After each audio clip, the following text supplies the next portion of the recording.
இவர் மட்டும் என் வழி தனி வழின்னு டைரக்ஷன்ல ஃபர்ஸ்ட் ஒரு ரவுண்டு கலக்கிட்டு அதுக்கப்புறம் இப்போ ஆக்டரா பேன் இண்டியன் ஆக்டரா கலக்கிட்டு இருக்காரு.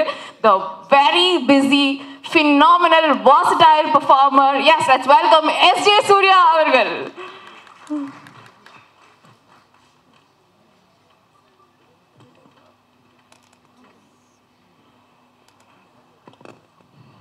எல்லாருக்கும் வணக்கம். பத்திரிகை நண்பர்கள், ஊடக நண்பர்கள், வந்திருக்கக்கூடிய எல்லாருக்கும் வந்தவரை வாழ வைக்கும் தமிழ்நாடு இது.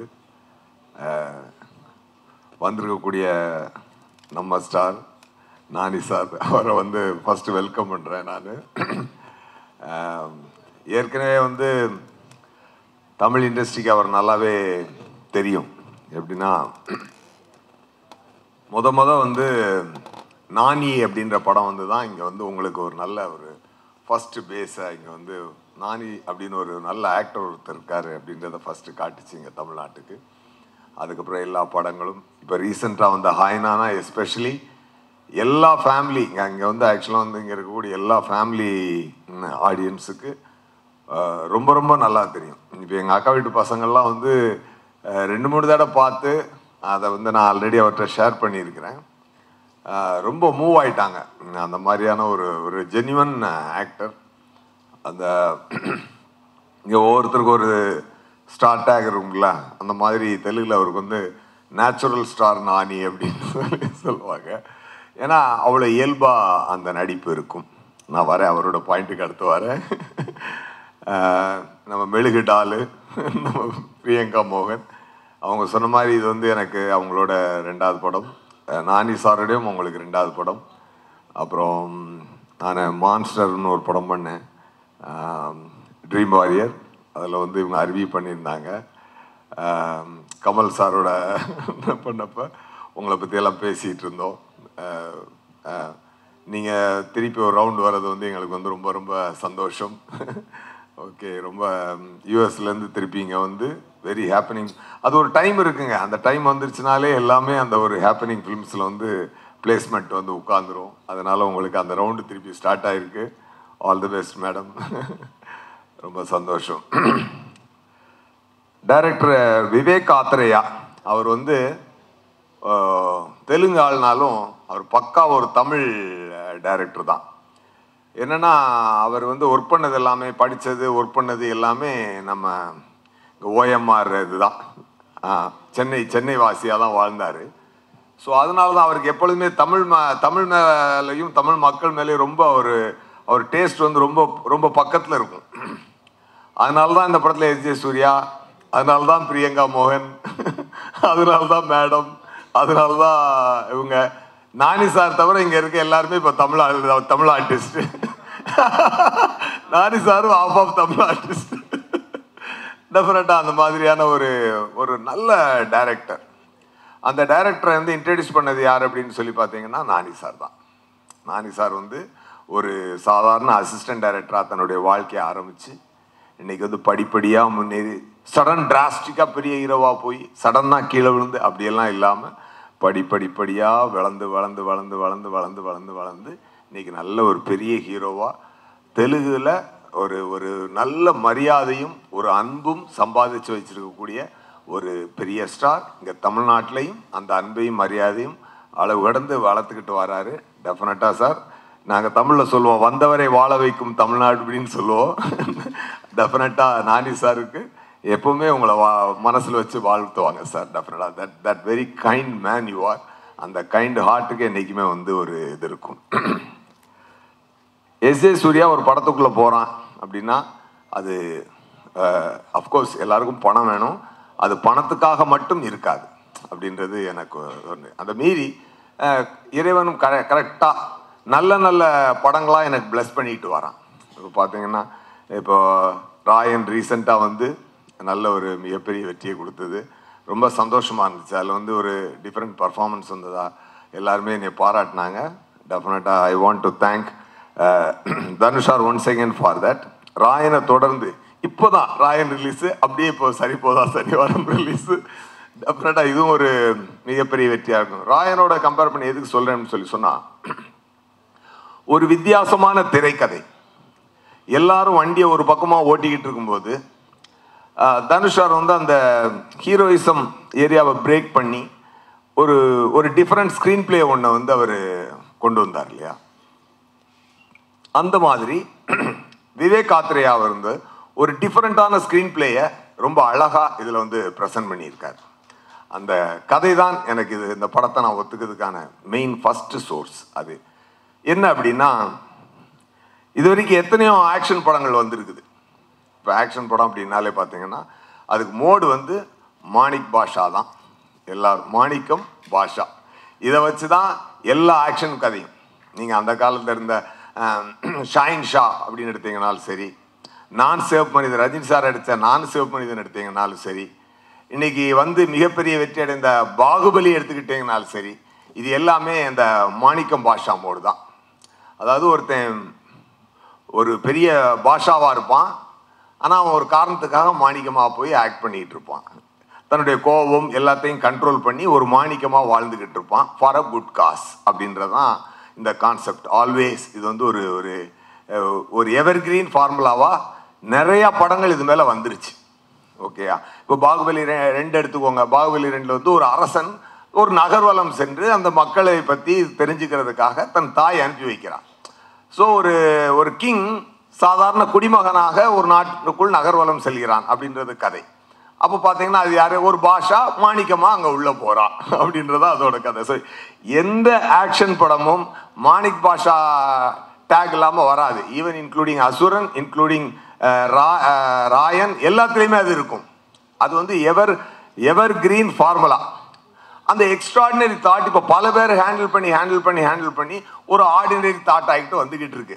அந்த நேரத்தில் இந்த விவேக் ஆத்ரேயா டைரக்டர் வந்து அது ஒரு டிஃப்ரெண்ட்டான ஆங்கிளில் அதை பார்க்குறாரு. எப்படின்னு சொல்லி சொன்னால், ஒரு பையன், இவர் வந்து நானி சார் தான் அந்த படத்தில். என் பேர் சூர்யா, அவங்க எல்லாருக்கும் தெரியும். படத்தில் நானி சாரோட பேர் சூர்யா. அதான் சூர்யா சாட்டர்டே.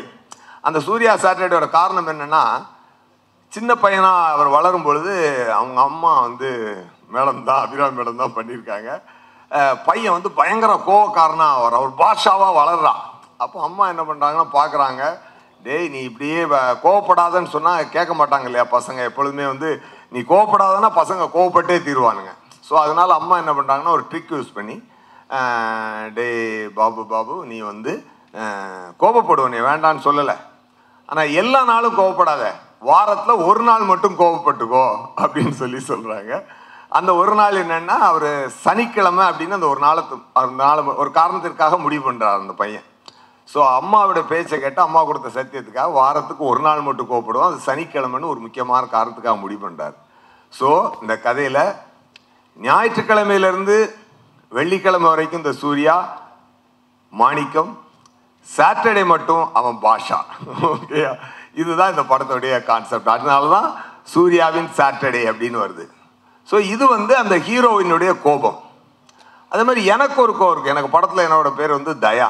எனக்கு ஒரு கோவம் இருக்குது. அது என்ன கோவம் அப்படின்னு சொல்லி சொன்னால் அதுக்கு ஒரு காரணம் வச்சுருக்காங்க. எனக்கு வர வேண்டிய ஒரு விஷயம் நடக்காமல் இருந்து அந்த கோபத்தின் காரணமாக நான் ஒரு அரக்கத்தனமான செயல் பண்ணிக்கிட்டு வருவேன். ஸோ அந்த அந்த அந்த இந்த 2 கோபங்களும் மோதி என்ன நடந்துன்றத ஒரு ட்ராமாவை விவேக் ஆத்ரேயா சார் வந்து ரொம்ப இன்ட்ரெஸ்டிங்காக, ரொம்ப அழகாக, ரொம்ப ஒரு டிஃப்ரெண்ட்டாக ப்ரெசென்ட் பண்ணியிருந்தார். ஒரு டைமில் பார்த்தீங்கன்னா சிவா அப்படின்னு ஒரு மூவி ராம்கோபால் வர்மா வந்து எடுத்து கொண்டு வந்தார். அன்றைக்கி வந்து எல்லாருமே ஒரு படம் ஓட்டிகிட்டு இருக்கும்போது ஒரு தெலுங்கு படம் டப்பிங் பண்ணி நாகார்ஜுன் சார் நடித்து உதயம்ன்ற பேரில் அது வந்து இங்கே ரிலீஸ் ஆச்சு. அப்போ வந்து அந்த படம் பார்க்கும்போது ஃப்ரெஷ்ஷாக இருந்துச்சு. எல்லாருக்கும் வாவ் அப்படின்னு எல்லாம் காலேஜ் ஸ்டூடெண்ட்ஸ் எல்லாம் அடிச்சு பிடிச்சி ஓடி போய் பார்த்தாங்க. அப்படிப்பட்ட ஒரு நல்ல ஒரு attractive dramatised drama, entertaining drama இந்த விவேக் ஆத்ரேயா கொண்டு வந்திருக்காரு. அவரோட ரைட்டிங்லேயும் சரி, அவருடைய டைரக்ஷன்லேயும் சரி, ரொம்ப அழகாக அதை ப்ரெசென்ட் பண்ணியிருக்காரு. அது எனக்கு ரொம்ப பிடிச்சிருந்தது. அதனால தான் நான் நம்புகிறேன் இந்த படம் வந்து தமிழ் மட்டும் இல்லை எல்லா மொழிகளிலையும் வந்து ஒரு மிகப்பெரிய வெற்றி அடையும் அப்படின்னு சொல்லி நான் கண்டிப்பாக நம்புகிறேன். ஸோ ரொம்ப தூரம் இல்லை, இந்த வந்துருச்சு 29th படம் ரிலீஸ் ஆகுது. நல்ல ஒரு ஷோலே, பழைய ஷோலே இருக்குல்ல, அதுக்கு ஒரு கப்பர் சிங் மாதிரியான ஒரு ரோல் எனக்கு. அதில் நம்ம நானி சாருக்கு வந்து ஒரு நல்ல அமிதாப் பச்சன் சார் மாதிரி ஒரு அருமையான சாஃப்ட் நேச்சர்டு ஒரு பாஷா. சாஃப்ட் நேச்சர்டு பாஷானா அவர் வந்து அடி பின்னிக்கிட்டு அந்த மாதிரியான பாஷா இல்லை, ஒரு சாஃப்ட் நேச்சரில் ஒரு கான்செப்டோட ரொம்ப அழகாக ஒரு டிஃப்ரெண்ட்டாக இந்த ஒரு ஆக்ஷன் படத்தை இவ்வளவு நாவல்ட்டியாக, இவ்வளோ பொயட்டிக்காக, இவ்வளவு அழகாக, இவ்வளோ என்டர்டெய்னிங்காக யாரும் சொல்ல முடியாது. அந்த அவ்வளோ அருமையாக சொல்லியிருக்கிறாரு Vivek Atreya sir. Definitely, I thank Vivek Athreya Garu for this great opportunity and for Nani Garu for taking me in this project. And DVV Company, அவங்க வந்து RRR படம் எடுத்தவங்க. ஸோ அவங்க வந்து இப்போ திருப்பியும் தமிழ்நாட்டில் வந்து இந்த படத்தை ரிலீஸ் பண்ணுறாங்க. என்னுடைய ஃப்ரெண்டு மிஸ்டர் சுப்பையா அவர் தான் வந்து இந்த படத்தை டிஸ்ட்ரிபியூட் பண்ணுறாரு.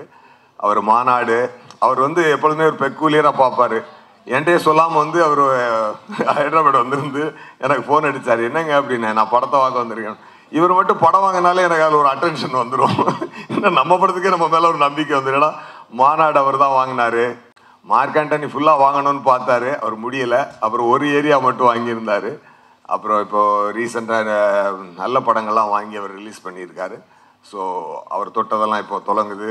அபிராம் மேடம் எல்லாரோட டைம், நல்ல டைம்லாம் சேர்ந்து ஒன்றா ஃபார்ம் ஆகிருக்கு. டெஃபினட்டாக இது ஒரு நல்ல மிகப்பெரிய வெற்றி அடையும்னு நான் நம்புகிறேன். ஸோ பல வெற்றிகளினுடைய பாதையில் இது இன்னொரு வெற்றியாக நமக்கு நீங்கள்லாம் சேர்ந்து இறைவனோட பிளெஸிங்கோடு சேர்ந்து கொடுக்கணும் அப்படின்னு சொல்லி நான் ரொம்ப கேட்டுக்கிறேன்.